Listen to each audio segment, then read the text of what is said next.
زندگی میں جو جس مقام پر بھی کھڑا ہے، وہ ابھی بیٹا ہے یا والد بن چکا ہے، وہ ابھی شاگرد ہے یا استاد کے منصب پر فائز ہو چکا ہے، وہ ابھی طالب علم ہے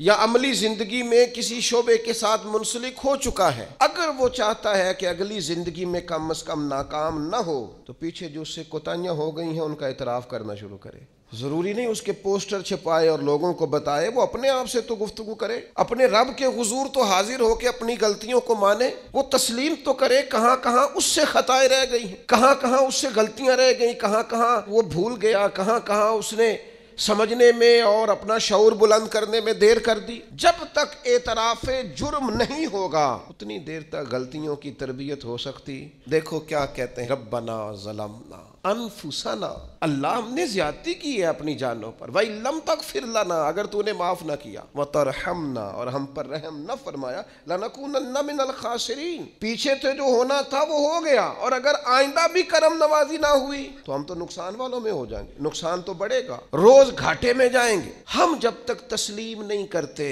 مان لو سیاستدانوں تم سے غلطیاں ہوئی ہیں، تمہیں موقع ملے تھے، تمہارے پاس وقت تھا، مانو کہ تم سے غلطیاں ہوئی ہیں۔ وہ جس کا بیٹا اس کے سامنے تلخ بولتا ہے اور پھر رات کو وہ بستر میں منہ دے کے روتا ہے، وہ کیوں نہیں مان لیتا کہ اس سے غلطیاں ہوئی ہیں؟ وہ ایک دفعہ اپنے بستر میں منہ دے کے یہ کیوں نہیں سوچتا کہ کبھی اس کے ابا جی بھی کہا کرتے تھے، بیٹا میں تیری طرف سے تکلیف میں ہوں؟ کیوں نہیں تسلیم کرنے کو تیار کہ میں اسے کسی کے سپرد کر کے نا تو چچا کے ساتھ اسکول چلا جا اور میں دوستوں کے ساتھ کھانے چلا گیا تھا، میں نے اپنے بچوں کو وقت ہی نہیں دیا۔ یہ کوتاہیاں ہم کب تسلیم کریں گے؟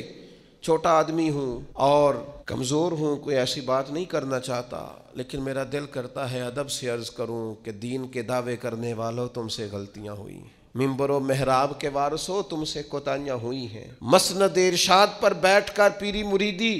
اور اچھے اسباق پڑھانے والوں تم سے خطائیں ہو گئی ہیں۔ تم نے قوم کو جس تعویذ گنڈے پہ لگایا تھا، تم نے قوم کو جو چیزیں خود سے سکھائی تھیں، تم نے کیوں نہیں بتایا کہ ہم تو ناقل ہیں، اللہ کے عاجز بندے ہیں، قرآن و سنت پڑھیں گے اور تمہیں سنا دیا کریں گے، ہم تو صرف ناقل ہیں، یہاں سے نقل کر کے تم تک پہنچانے والے، ہم تو تمہیں خیر بتائیں گے، اللہ کی بارگاہ کا رستہ دکھائیں۔ تم نے کیوں نہیں اس کو سمجھا؟ ہم اپنی کوتاہیاں کب قبول کریں گے؟ ساری غلطیاں سیاستدانوں کی تو نہیں ہوتی، پتہ تھا ووٹر سپورٹر کو کہ یہ پہلے کس پارٹی میں تھا، اس کو پتہ تھا کہ اس کا اعتبار نہیں ہے، خدا جانے جیت کے بھی کس پارٹی میں جائے گا، پتہ تھا۔ تو کیا یہ کوئی دھندا ہے؟ کیا یہ کاروبار ہے؟ کیا آپ جانتے بوجھتے ہوئے اپنے ہاتھ سے زہر کھائیں اور بعد میں کہیں کہ میری انتڑیاں کٹ کے باہر آ رہی ہیں، تو جب کھایا تھا تو یہ تو ہوگا سارا کچھ؟